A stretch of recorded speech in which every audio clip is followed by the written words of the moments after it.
Hello and welcome to today's A-Team Group webinar on data management for ESG requirements.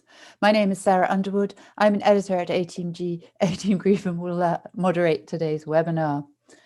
Our expert speakers today are Ajit Bhattacharya, Executive Director Data Analytics at UBS, Vanessa Allen, Vice President ESG Research and Engagement at TD Asset Management, Keith Bunnell, Global Head of Bloomberg Data Management Services, Steph Nealon, Director of Strategic Business Development at Alveo, and Philip Miller, Co-CEO and co-founder of Solidatus. I'll ask them to introduce themselves in a minute, but first just a few points on using the webinar to its best effect. On your screen beside the video to the right, you'll see a panel which has both polls and questions.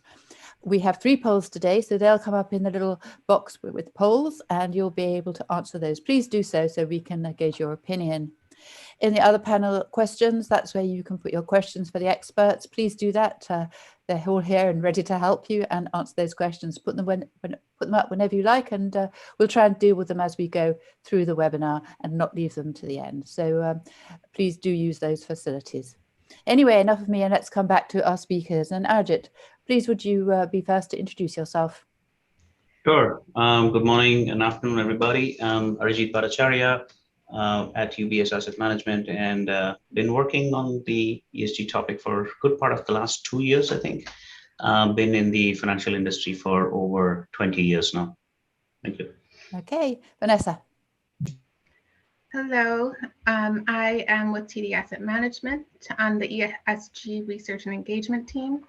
And it's a fairly new team, but we've been doing ESG research for the last few years.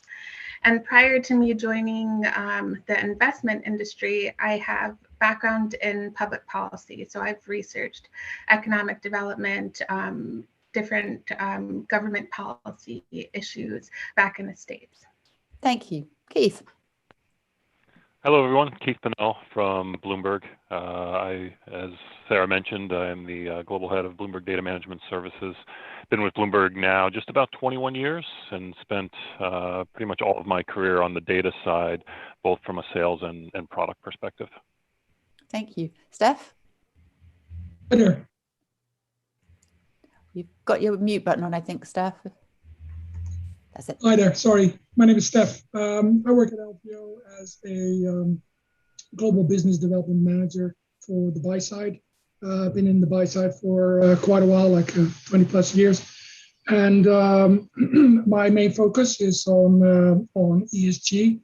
And I wrote 2 white papers about this. One is about addressing the challenges in ESG data management. And the other one is about once you have a nice rating, you might want to implement that ratio in your investment process. And so that's my contribution to Alveo. And I talk with a lot of clients asking what they want and see how we can make that happen. Thank you. And Philip. Hi, I'm Philip Miller, co-CEO at Solidatus. We're a data modeling company, but I guess my history is 20 years investment banking, and I suppose the majority of it handling large quantities of data for regulatory reporting purposes. I've had an interest in ESG for perhaps 2 years now at various. So since I left the investment banking world and went full time at Solidatus, with about 2 years working with some of the top GSIBs on it. And I guess I have a personal interest as well. I was lucky to spend quite a lot of time researching water and water problems in Pacific Islands, which sounds idyllic, but the personal aspect of this is that they're going to have real problems if we don't sort this out. Okay, thank you all very much indeed. And coming to you first, Vanessa, and setting the scene for today's webinar, how do you see the status and potential growth of ESG investing? And I think that's a bit of an obvious one, but why has it become so popular in the past couple of years? Yeah, and just to say that in 2020 and 2021, we've seen record ESG fund flows, with many of the ESG indices actually outperforming their more traditional peers. And so the interest driving, and I should mention that there's an increased number of green and sustainable and social bond issuance, significantly up in 2021, even from 2020. And so the interest driving these flows is a collection of reasons, and that includes recognition of systemic issues like climate change. There's growing structures and frameworks around the measuring of these ESG risks, and then also the expansion of ESG data. And so all of this has satisfied some key demographics that are interested in ESG investment and impact investing, which include the millennials and women, and then just people that are interested or green investors. And so with this growing investor awareness, continued emphasis on ESG disclosures and standards, and returns that are like or above traditional funds, I see that these developments will continue to allow ESG investing to grow. Okay, thank you, Archie. What would you say? How are you seeing things at the moment? It's definitely a lot to do with the awareness. I think something like Paris Accord and things like that have shaken people up and woken people up a little bit. Although I would argue that if you look at governance part, the G part of ESG, I think long-term investors have always had this idea that if a company is governed well, then generally it's a good long-term investment for it. So that idea has always been there, and I've seen it in the last probably 20 years. But I think it is more prominent now with all the kinds of data we are getting. We've never got this kind of board governance data that we are getting from vendors like ISS and others. But I think it is more to do with how we are looking at the world today, and a lot of the social stuff that we are reading on press or social media is actually culminating into that, and people are thinking that way, that's the right thing to do. And if that also yields the right returns, then why not? I think that's been my experience that I've seen. Okay, that's great. Keith, coming to you, what would you like to add? And I would just mention that sometimes, just recently, people have been saying maybe it's not as good as everybody says. You see the odd article saying, it's perhaps not going to be, not from a green perspective, but from an investment perspective. Keith, what are you seeing out there? So look, the ESG assets under management were around $38 trillion last year, and Bloomberg Industries, our analysts, project that that's going to grow to $53 trillion by 2025. So it's just massive growth. And when I look at what the two key drivers are, I think it's investor demand, as Vanessa mentioned, and obviously regulation. When it comes to investors, I think nowadays investors want more ESG disclosure. They want more action on targets, and they ultimately want to put their money where their values are. When it comes to regulation, again, regulation is a fact. It's no longer optional, whether it be SFDR, the European taxonomy regulation. And so, these factors are driving the asset managers to, again, incorporate ESG into their investing. Excellent. Thank you, Keith. And on that point of regulation, let's run our first audience poll.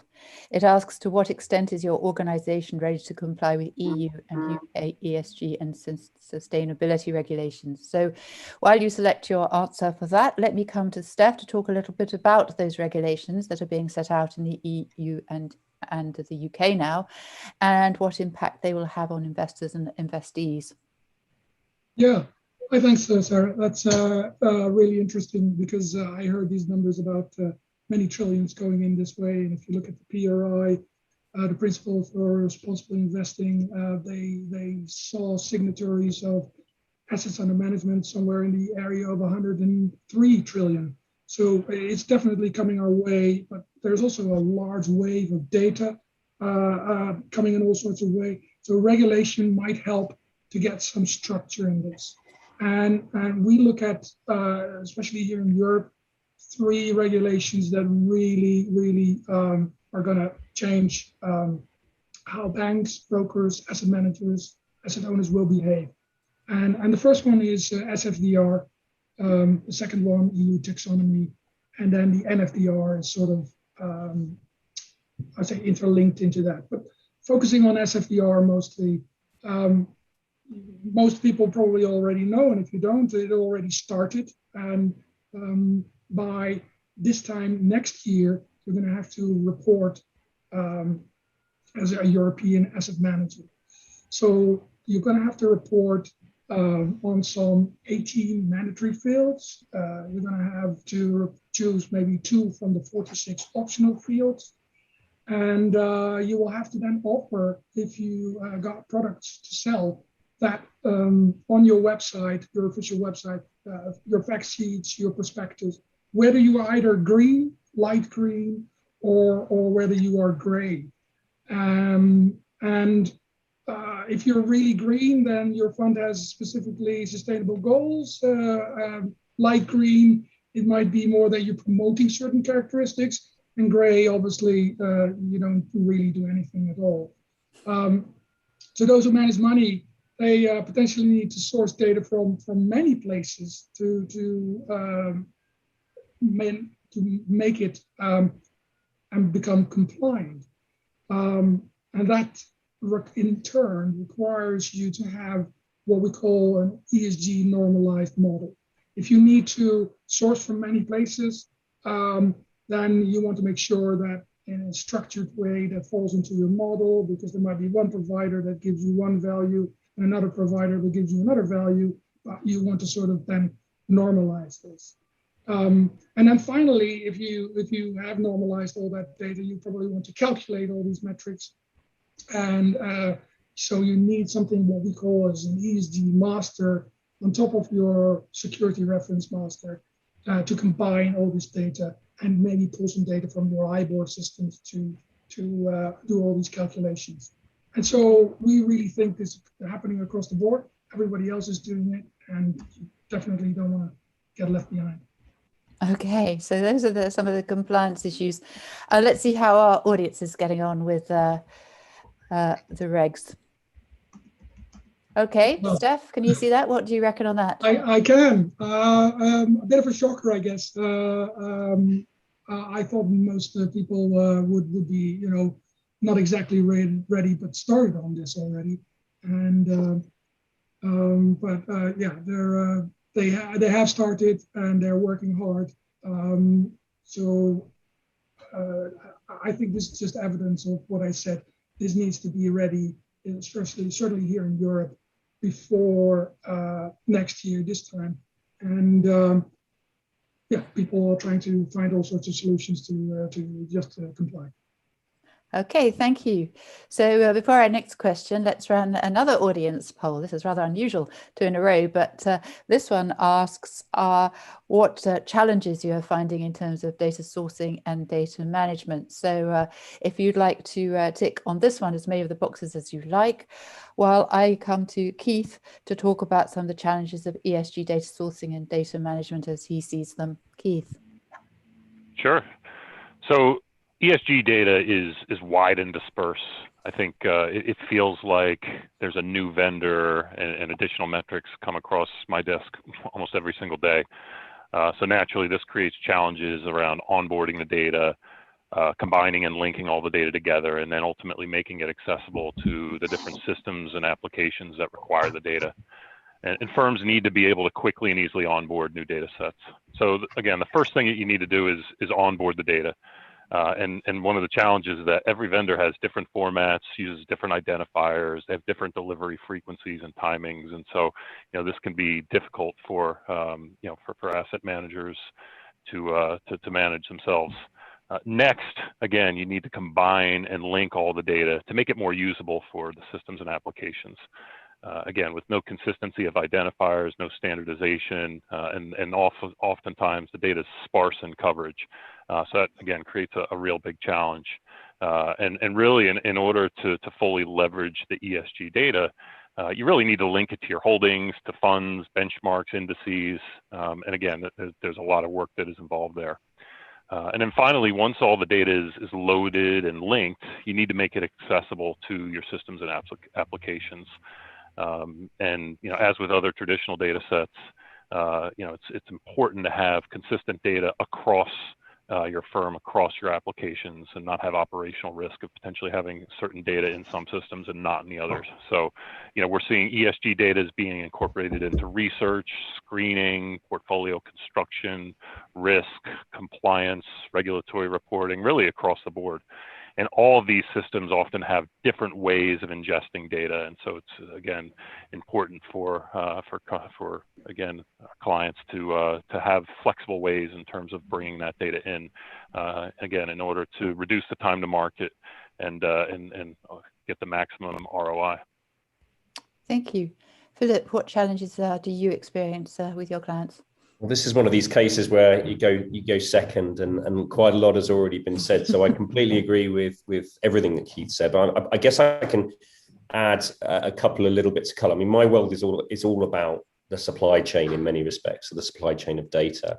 The formatting and the understanding of what a piece of data means in context is everything here. One person's trade is another person's contract, but you've got so many different types of formats, so many different reporting standards with against which to work, that you're kind of in this, to take the minefield analogy a little bit further, you're kind of in this minefield where you can just step on a landmine and not realize it. And there's a very visceral example of that today in the press, where you have Tesla, drawing back from accepting Bitcoin.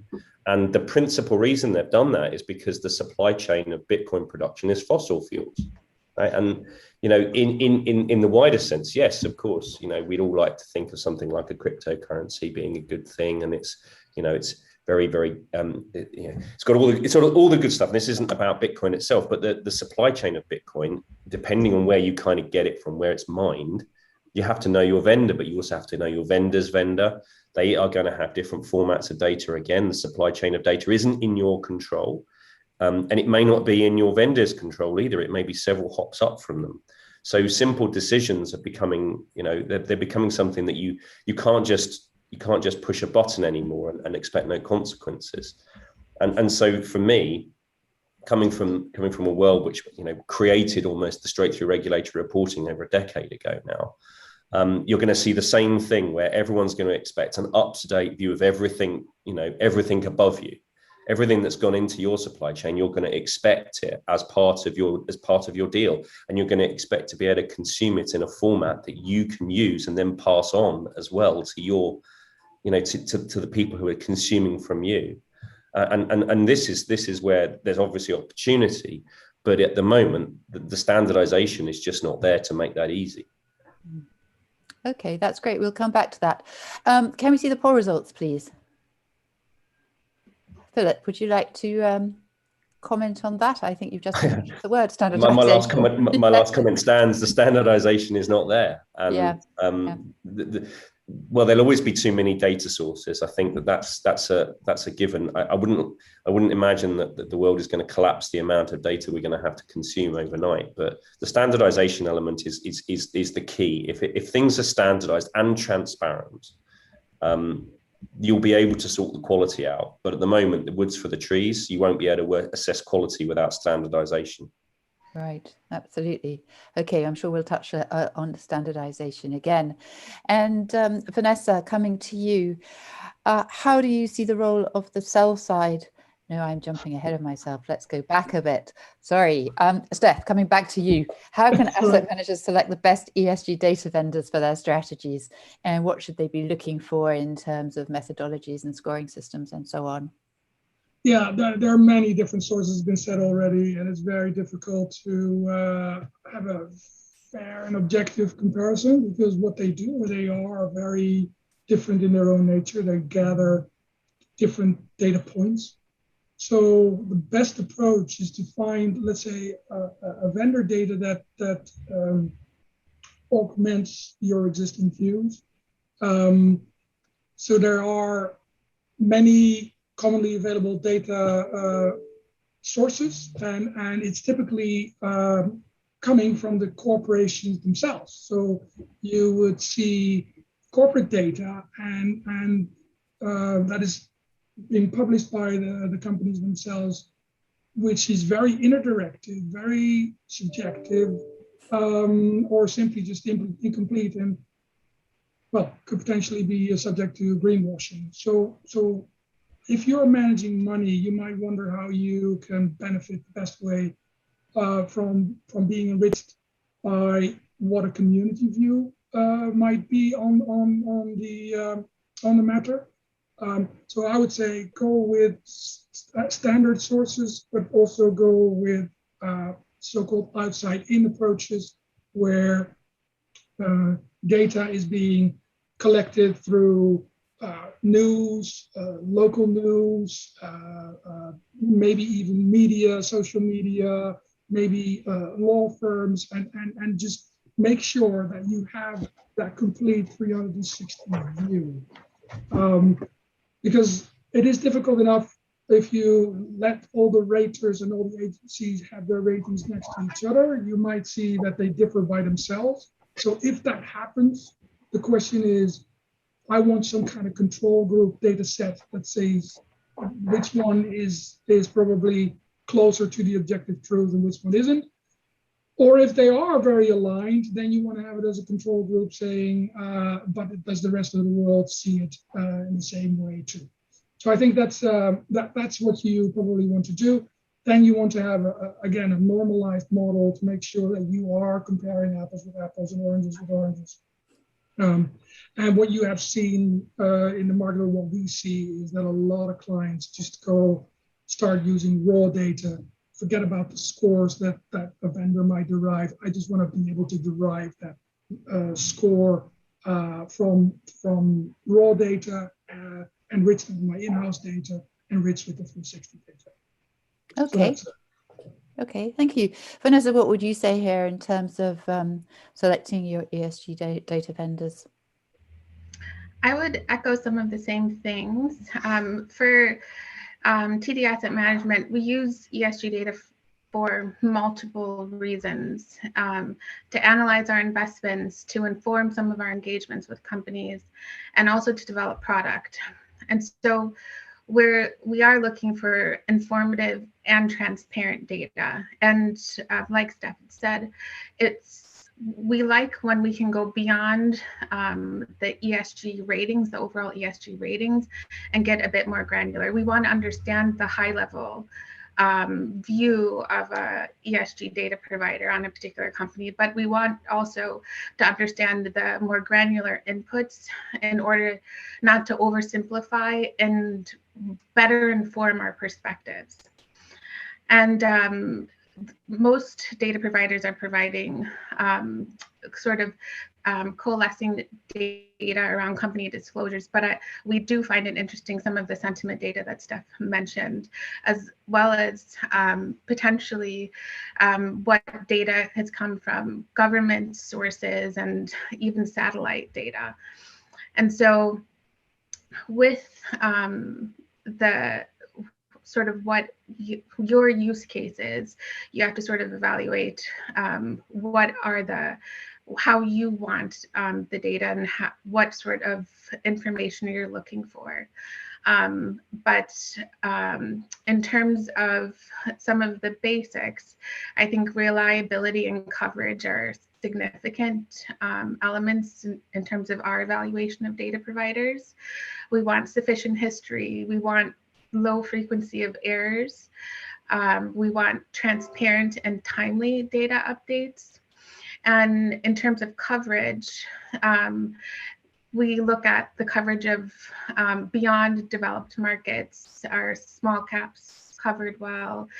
And does the data go beyond public markets? And this year, actually, there are some efforts to expand the data to private markets.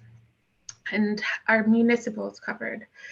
And so in addition to those sort of basic evaluations, also are the issues that you find most material or that your organization wants to know more about, are they covered by the ESG data?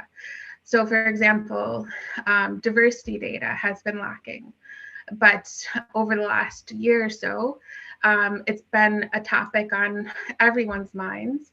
And we've actually been engaging data providers on what they can offer, what they can put together so that we can better evaluate company adherence to moving forward diversity within their ranks.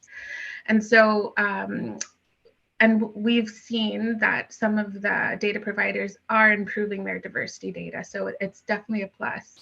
But on other topics like biodiversity, we find this a topic that we've engaged companies on, and we want to do more analysis around, but there isn't enough data on that topic. So I think that through sort of our evaluation, we're looking at the data, looking how we're receiving the data, the coverage of the data, but we also want to engage on the different topic areas that we find in material that we think that data providers can do a bit better on sort of developing a data set around. Okay, fine. Obviously, these are fairly early days, and some of those things will certainly be worked on, I'm sure, and some of those points we will talk a little bit more about. Let's take a few audience questions, if we may now. Can I come to you, Keith? The question is, as an asset manager, what are the risks of ESG investing? So, look, I would say, I'll focus it a little bit more on on how the data plays in. But, I think one of the things that you need to consider, as you're incorporating ESG data into your investment management processes, again, you can't deal with ESG data on its own. It needs to be incorporated and linked into all of the other data, your security master data, your pricing data, et cetera. And I think that's one of the challenges that firms have. I think, because as we talked about, the ESG data is so disparate in terms of, number of sources, and there's no standardization.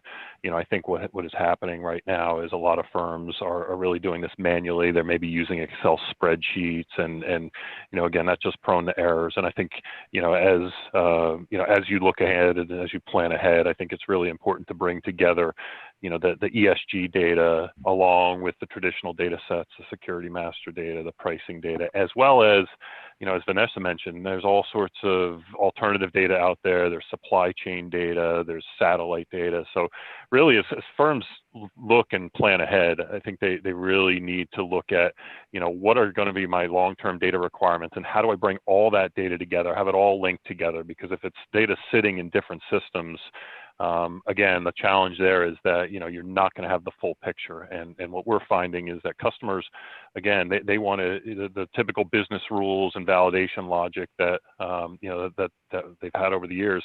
They now need to enhance that and refine that and bring in these new data sets. And I think the risk is that if you don't do that, then again, I think you're going to have gaps, you're going to have inconsistency, and you're just not going to be prepared for what the future brings. Okay, thank you. Vanessa, can I come to you? You were talking about public and private markets, and this question, I'm not sure if there's an answer yet, but it says, have you seen a methodology that cuts across both public and private capital markets?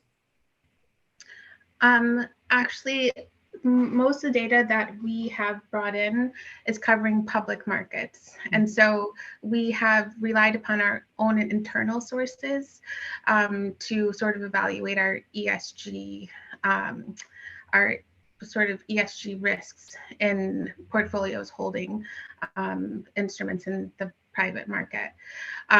But there are some promising efforts where providers are getting together and pushing forward, evaluating private securities. So though we don't have it yet, it's an active conversation in terms of where we can sort of seek out that ESG data and sort of complement what we're doing internally.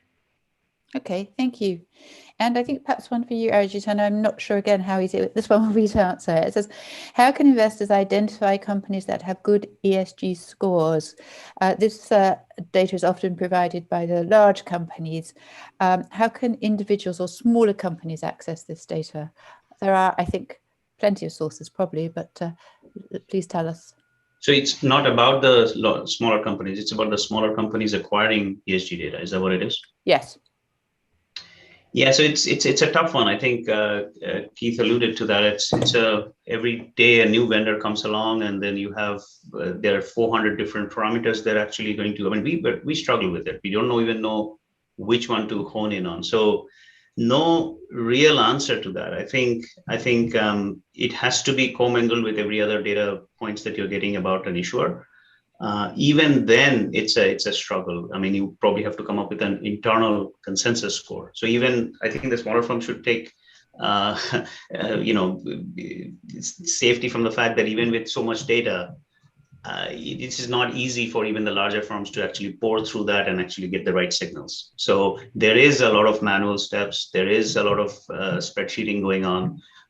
You can automate some of these things. You can try to see how you can normalize the scoring, because the scoring scales are also different with different vendors. So I know it's an evolving space, honestly. So I think they should take solace that no one actually has the right answer. And again, the signals are, I mean, we go with the bigger indices like the ACWI and the NSCI to make sure we cover most of the issuers ground up from the very beginning, so that that score goes against that, 4,200 or 4,500 issuers, which are the main ones we look at from, say, a fixed income perspective, to make sure that we are at least being covered for those issuers. And then there's another problem which I can come back later as to the whole inheritance of it. So you don't know that whether a fund from an asset manager or a fund of that should be scored at that fund level, or should it inherit the score from the overall issuer of that. There are things about it, because the fund itself may be having constituents which may not be as green or what have you as the issuer, or the other way around. Same is the problem with the municipal bonds and things like that, with sovereign data. So there's a lot that has to be done there. Maybe the Keats of the world will actually find some solution as a standardized solution. Otherwise, we're just constantly spinning this, and every day a new thing comes up, we just look at it. So roundabout way, nobody has the right answer, I think, yet. I think we'll get there. Okay. And Keith, coming to you, for smaller firms who aren't necessarily subscribed to the large data vendors like BBG, are there services that you can offer, or others that you know? No, please, no names, but... Well, it's a challenging one. I can't speak to the commercial models of all of the different ESG data vendors, but I think I do believe that there are many out there that do have more flexible models that could adapt to both your small and your large customers. I do think what I'm starting to see too is you are starting to see ESG data and the different ESG data sources being embedded in different software applications. Obviously, we have the Bloomberg terminal, and not everybody's going to have a Bloomberg terminal on their desktop, but ESG data is available there, and we're continuing to add sources there. And similarly, again, a lot of the different software platforms, because ESG data is so important, they're now, again, I think, working with a lot of the ESG vendors to incorporate that data into their platforms. And so, maybe you don't have to purchase the entire universe of data. Maybe it's somehow covered through some sort of agreement. The other thing that I would say too with the ESG data space, because again, as we talked about, there's different vendors and no standardization. I do anticipate over the coming years that we will see some consolidation, very similar to what we've seen in the index space.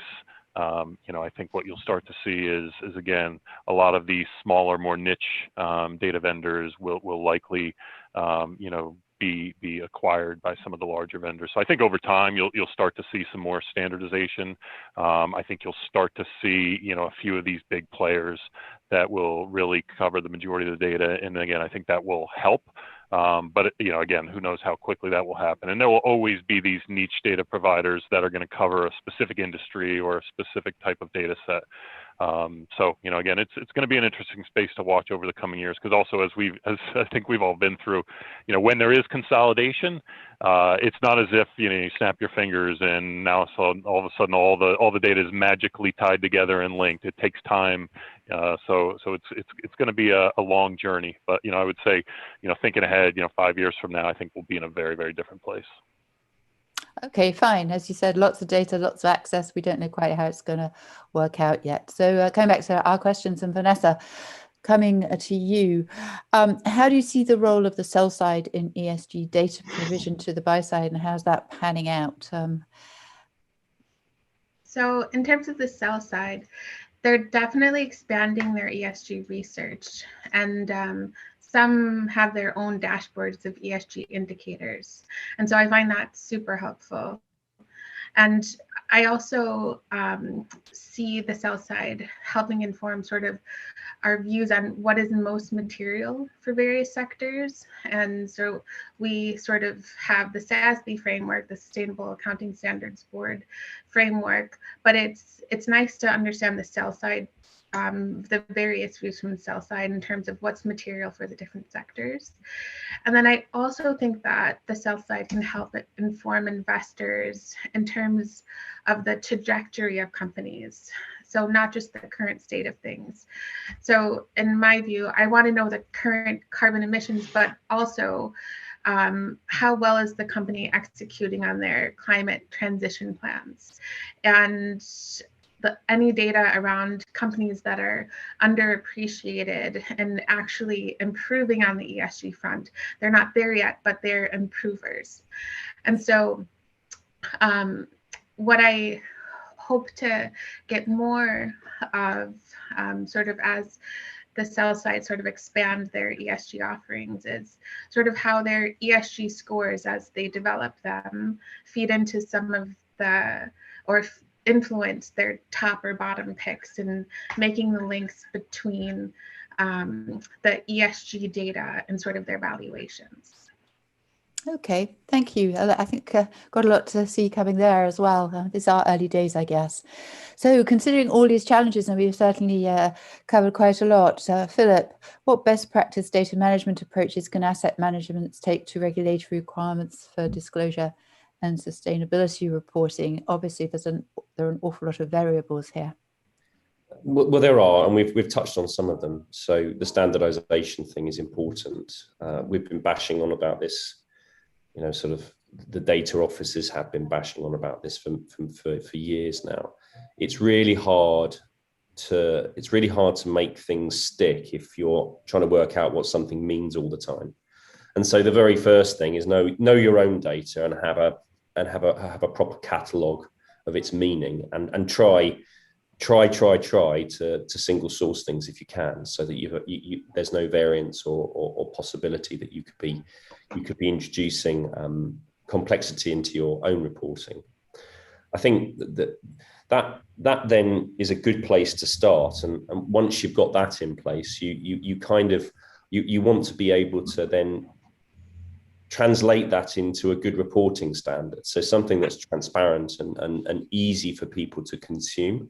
So something that's well described. Now, I don't know, last count, there's something like 1,500 plus possible versions of ESG reporting standards, but there are a couple of bigger ones, and there is some convergence taking place now. So picking something that your peers are using, so that it's easy to assess you, it would seem to be a reasonable next step. And there are a couple of emerging, let's say, front runners in this particular race now in terms of reporting, and it would be probably wise to have a look at those before you pick something a little bit more niche. So they're the first two steps. I mean, you could go on and on and on with the nuance, as you say in the question, but the reality is you've got to make those baby steps upon which to build the rest of the understanding. Now, the industry is changing, and we started this conversation today with looking at the last couple of years almost, and seeing how much the world has changed in its own opinion. It's going to continue changing for the next. It's going to continue changing for the next short while.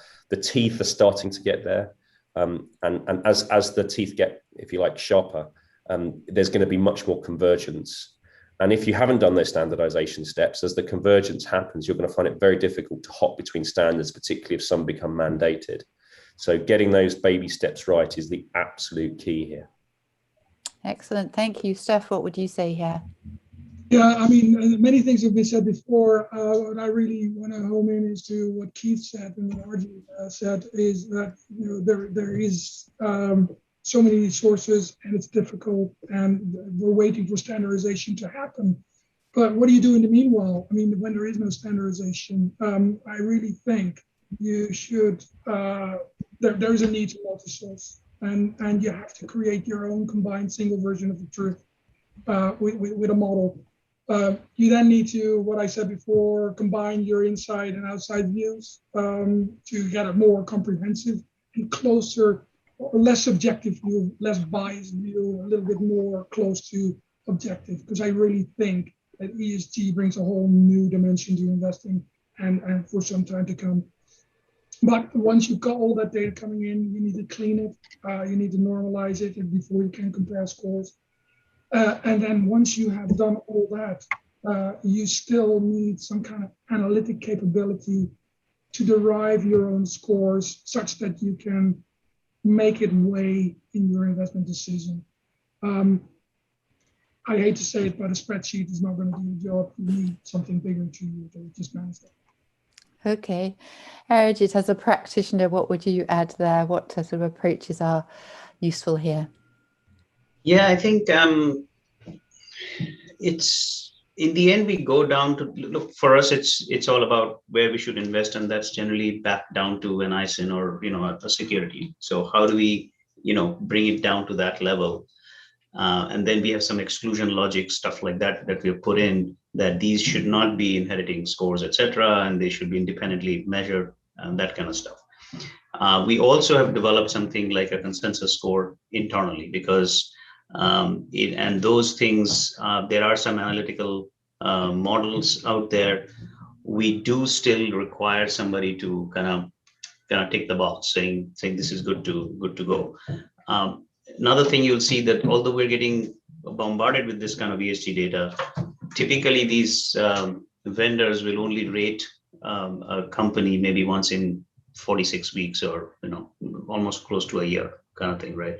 So the scores don't change that much. So if you are able to intelligently see that what the Sustainalytics of the world or ISS or the who's who of the world, how they're actually rating it, sometimes you have that conversation. What is your cycle? Based on that, we have created some models which will say, okay, these are fixed scores until the expiration date of, say, 6 months from now. And anything dramatic comes in, the triggers go off, and then we can interpret and say whether that score, the change in that was relevant enough for us to actually go and correct the score. Because otherwise you're constantly spinning your wheels. So there are, again, these are things that you develop because, again, it's the necessity is the mother of invention. So you basically get into these details, how you can minimize these up and down kind of things versus have some stability in the scores, and then have some consensus scores, and then augment that with some triggers that are happening, and then have these expiration things where the models will say, okay, now I think these scores have to be refreshed. So those are some of the techniques that we have managed. From a mastering point of view, we have commingled this data at the same issuer level that we have for the issuer structure that we follow. And like Keith earlier mentioned, they come in, sometimes they'll send an LEI, sometimes they'll send some other, their internal issuer ID, things like that, or an ISIN based on which you need to actually figure out what the issuer is and then figure out the score. So we've seen all sorts of things. So those things we have already coded into our process. But it's a constant journey. But we still are very clear that our mastering will be centrally done. And at that level, everything will flow through because the risk management becomes much easier than otherwise everybody's interpreting stuff differently. And when we don't know, those are trigger points. Okay, thank you very much indeed. And coming to you, Keith, I just talked a little bit about what they're doing in-house at UBS. What technologies and tools and services and so on do you see that can help people? Sure. So I think we've talked at length, obviously, about the plethora of ESG data out there. I think there are a lot of options when it comes to help in managing the data. But again, there's different specialties. So you have data management platforms like ours and Steps and Phillips. There's the data marketplaces like, AWS Data Exchange, where the data is available.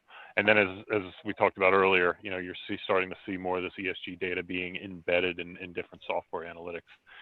So, in terms of the technology, I think what firms really need to think about is, okay, what do we need to fulfill both short-term goals and long-term goals, right? And I think what you want to try to do is, naturally, I think you want to try to get some quick wins.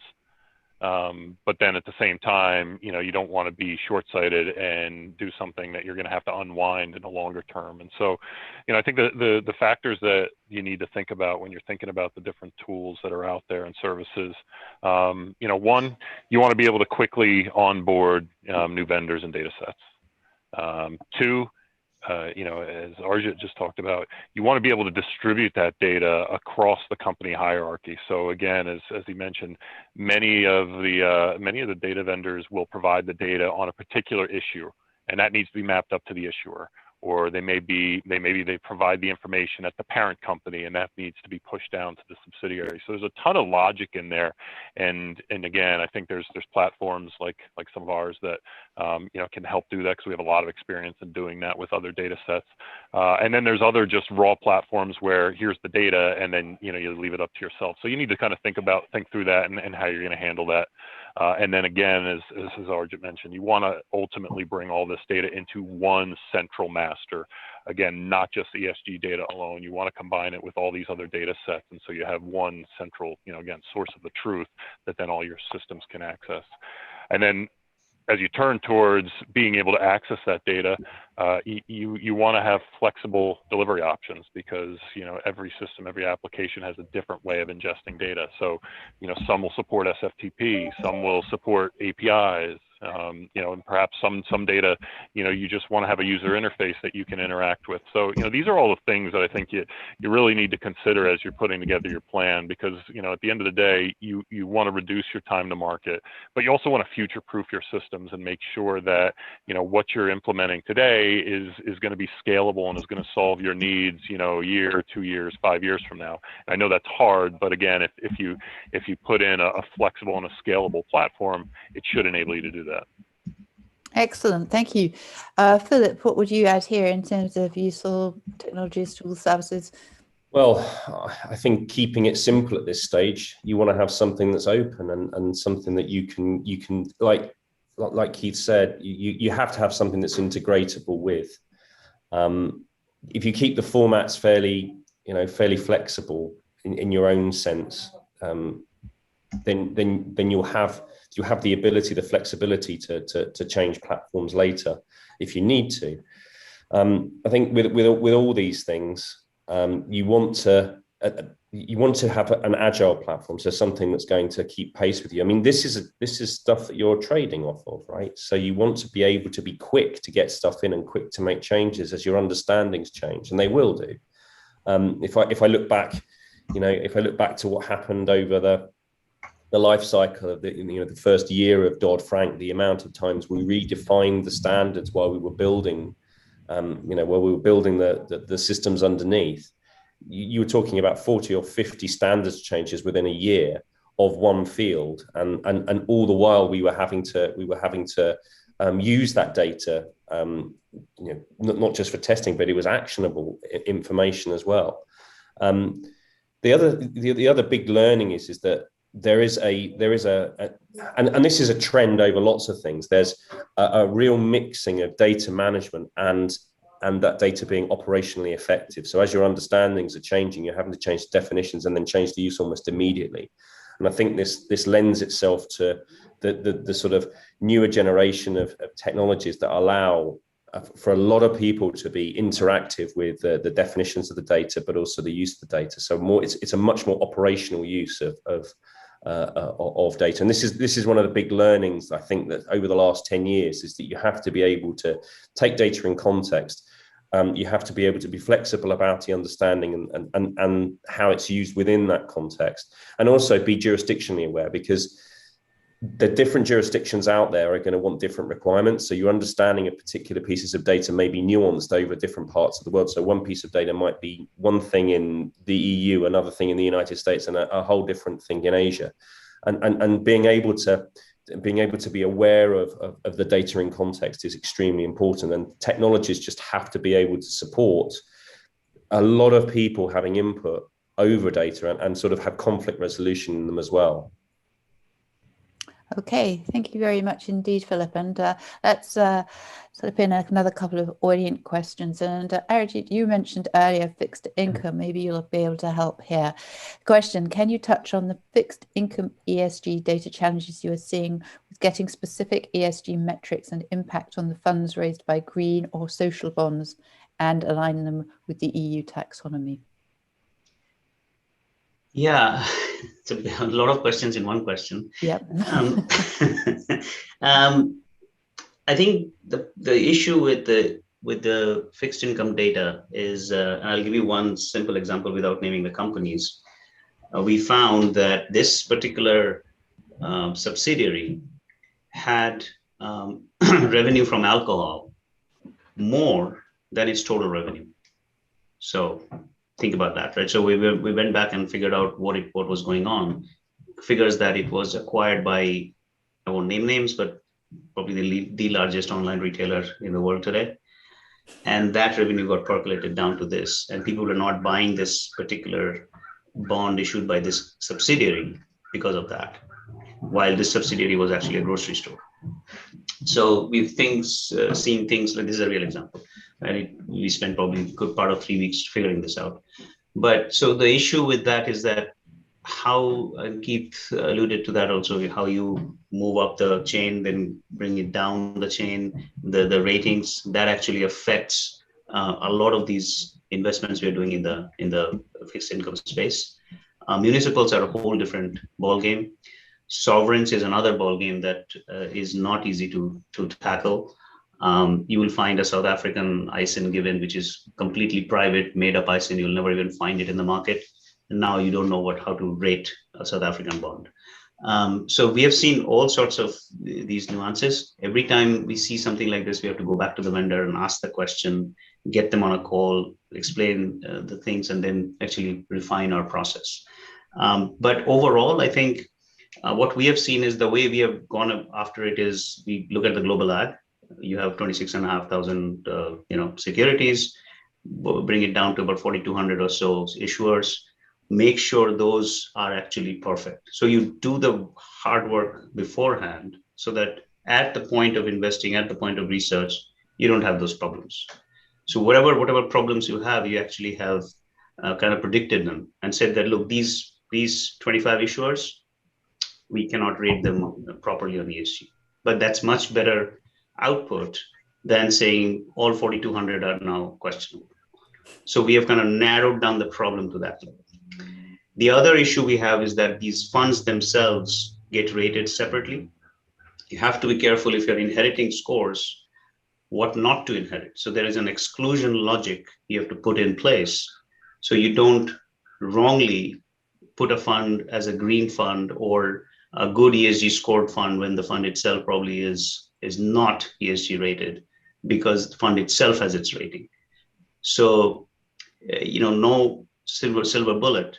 You just learn through the process and then you put those things in place. But what we try to do is do it at source, get the global ag, get it figured out, tell people what you know, what you don't know, so they know what we don't know. Then they can make the informed choices. Okay, thank you. And a quick one for you here, Steph. And it asks, do the EU standards for climate transition and Paris Accord aligned benchmarks have potential utility outside of Europe? You've got your mute button on, I think, there. Thanks. Yeah, sorry. I think so. I think what we typically forget is that there are European regulations and there are regulations outside Europe, but if you are investing into European stocks, even if you're an American fund manager or the other way around, there's crossover between how managers need to manage their money and they have to comply with certain regulation, although they might not be located in that exact region where that new law applies. So yes, as soon as you've got European regulation coming out, it will have a ripple effect to many asset managers across the globe, and the other way around. So the short answer to this will be yes, there will be effects, and you better be ready. I think the way you want to be ready is if you have your models mapped and you've got the different sources mapped. What you then want to do is be able to have all these different attributes that you've now finally got in your model and source to allocate to the right taxonomy. So there might be a SASB Untitled taxonomy there. There might be an SFDR taxonomy there. There might be, let's say, the United Nations Sustainable Development Investment Goals might be there. And they all sort of allocate these fields in a slightly different way.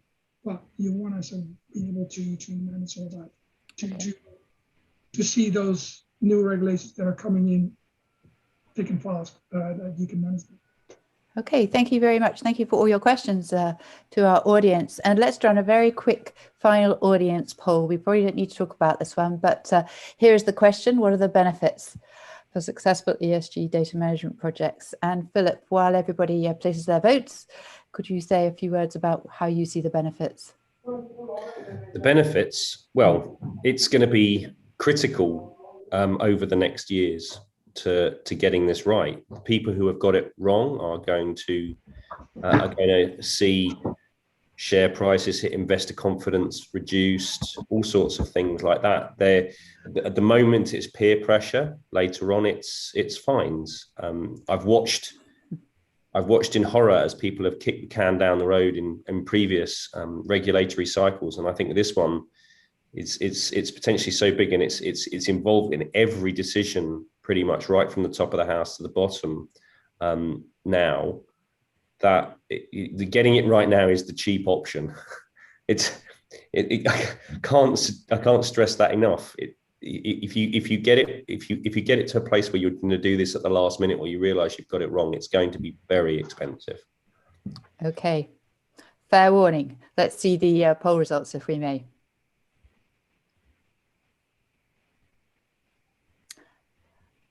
Okay, that I think is probably greatly as we expected. So let's come to our final item in our Q&A today, and I'm just going to come to Keith and to Vanessa. Keith, what advice would you give people who are heading off on this journey? So at the risk of kind of repeating, themes that we've talked about throughout, I think first and foremost is, put together a short and long-term vision. Again, you want to look for quick wins. Everybody wants quick wins to kind of justify a project. But again, you also need to think long-term and don't be too short-sighted. As we've talked about, ultimately you're going to want ESG data in all systems, front, middle, back. And so bringing that all together with the rest of the security master data and all the other data that you consume is wise. Second, I would again, as we talked about, make sure that you're considering how you're going to take this data in and link the data to all the other instruments, to the company hierarchy, et cetera. Because otherwise, what you end up with, and again, Arjit talked about this in more detail, is incomplete data. Right, you may have data for some of the instruments in your portfolio, but not for others. So I think Arjit was dead on. You want to link the data at the issuer level, but then it goes even beyond that, because again, pushing throughout the company hierarchy. And then the last thing I would say is just expect the unexpected. Things are going to change. Regulations are going to change. Again, as we talked about, there's likely going to be consolidation over time in the space. So things are going to change. So need to try to be agile and to be able to adapt to the changes that come your way. Thank you, Vanessa. We're running out of time, so a quick word from you, please. I guess a lot has been said, and I echo what has already been said. But I think that it's critically important for investors to engage these data providers so that any concerns that we have, they know about. Anything that we want to see in the future, they can work on. These will help improve the gaps that we're seeing. And in terms of how you put together the different data sources. Keep it simple with clients, but make sure that you're transparent, and make sure to understand the data that you're bringing in. Don't go too fast. Be sure that you comprehensively understand the complexities yourself. Fab. Thank you. And thank you to all our speakers today for sharing their expertise and experience. And thank you too to Bloomberg, Solidatus and Alveo for sponsoring today's webinar. It's been a good conversation. Before we close up, just a quick note. If you scroll down on your screens, you'll be able to see additional options, some of our A-team resources that may be of interest. You can register for the RegTech Summit Virtual we'll host in June, sign up for our next ESG webinar, or you can register for our ESG briefing, which we hope to hold both live and online in September here in London. We also have some exciting news to share with you today. We are working hard to create a new content service called Esg Insight, which will be dedicated to environmental, social and governance issues, including data sourcing, data management, standards, risk reporting, regulation, and many of the things we've talked about today. So given your interest in this topic, we'll be sure to email you and let you know when we launch. So keep an eye out for that. So that said, that's it for today. Thank you again to Vanessa, Arijit, Keith, Philip and Steph, and thank you to all of you who've watched the webinar. Please complete our feedback form, as we're always keen to hear your views and improve our products. Meantime, thanks again and goodbye.